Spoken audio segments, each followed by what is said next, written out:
Hi fragrance lovers, welcome to the VIP channel, our Virtual Interactive Perfumery experience. It's been a while since I last recorded a VIP chapter. That's because I have been involved with so many projects regarding fragrances. But today I have a very special content for all of you. So many times I have been asked about the creative process around fragrances, and although this is a very individualistic process, I am very happy to share mine with all of you. So before we start with that topic, I would like to comment on a couple of concepts which I believe are very important to understand the whole process. First of all, I want to speak to you about the three brains that all humans have and that are involved in decision making in a higher or a lower extent. The first one is the rational brain, which is well known by all of you, so I am not going to develop it further. The second one, which is connected to perfumery and to scent, is the emotional brain. And the third one is the reptilian brain. The reptilian brain is the one that affects decision making the most. It is our most primitive brain, connected to survival, connected to the eye, connected to our deepest wishes. So this reptilian brain is a part of our subconscious mind, and it affects pretty much all the decisions we make in our life. So we are going to see how this is connected to perfumery and to scent and to all the senses.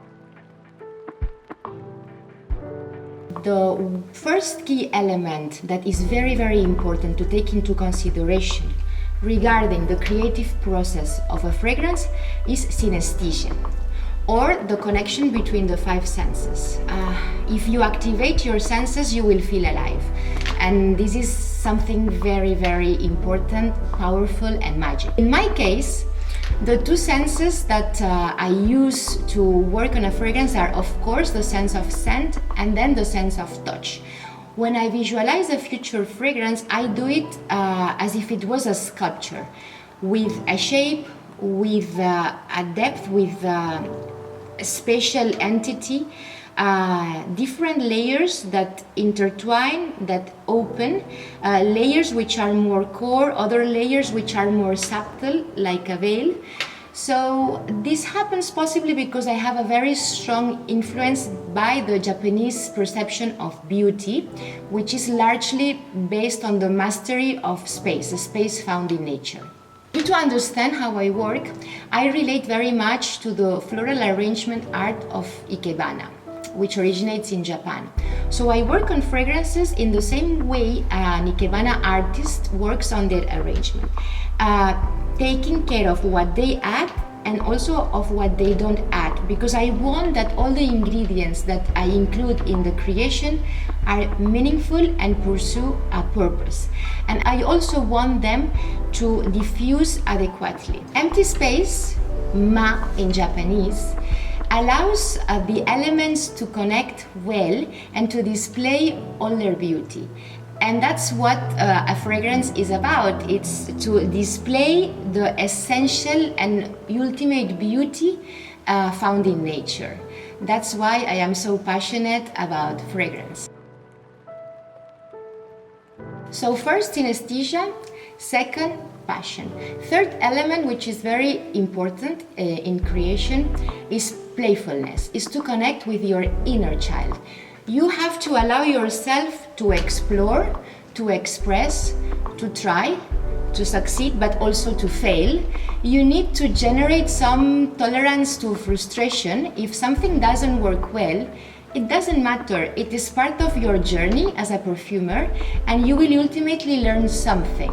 So curiosity, the will to learn are also very important elements in any creative process. Through series of trial and error, you end up building an inner wisdom that translates into intuition. Intuition that over the years compounds and allows you to achieve success more easily. So this is also magic, that the more you know, the more you can achieve. So you can always be encouraged and aspirational about your creative skills. So, to sum up, I would say that the key elements in creation of fragrances are first synesthesia, second passion or love for what you do, in this case for fragrance, third curiosity and observation, and that is very important. We must slow down and we must observe the details, the facets, the nuances, the things that are not obvious. Fourth, the process of trial and error, which builds intuition, and intuition is truly a powerful tool. For tolerance to frustration, we never fail, remember, we always learn. And this is something truly differential. Then we have the playfulness, to let your inner child explore, try new things, go a little bit crazy, and that is fun. So in the end, if you let this happen, you will enjoy the process, enjoy the journey, which is to me also very important. Finally, there are techniques. To me, the techniques are puzzle techniques or puzzle related techniques. So you deconstruct something that exists. It can be an essential oil, it can be a fragrance, it can be a base, it can be something you find in nature. So you just deconstruct it into different pieces and you then play with these pieces. You can rearrange them in a different way.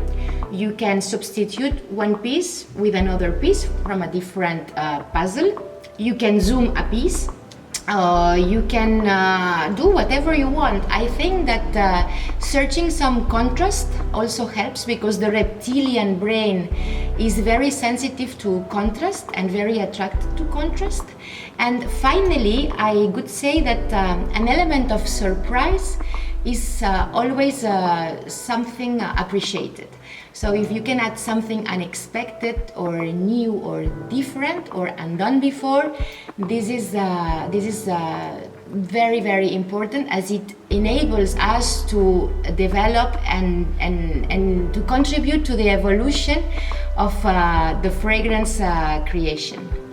So this is what I had to share with you today. Those are the elements I random brought together about my creative process. As I said, this is something very personal.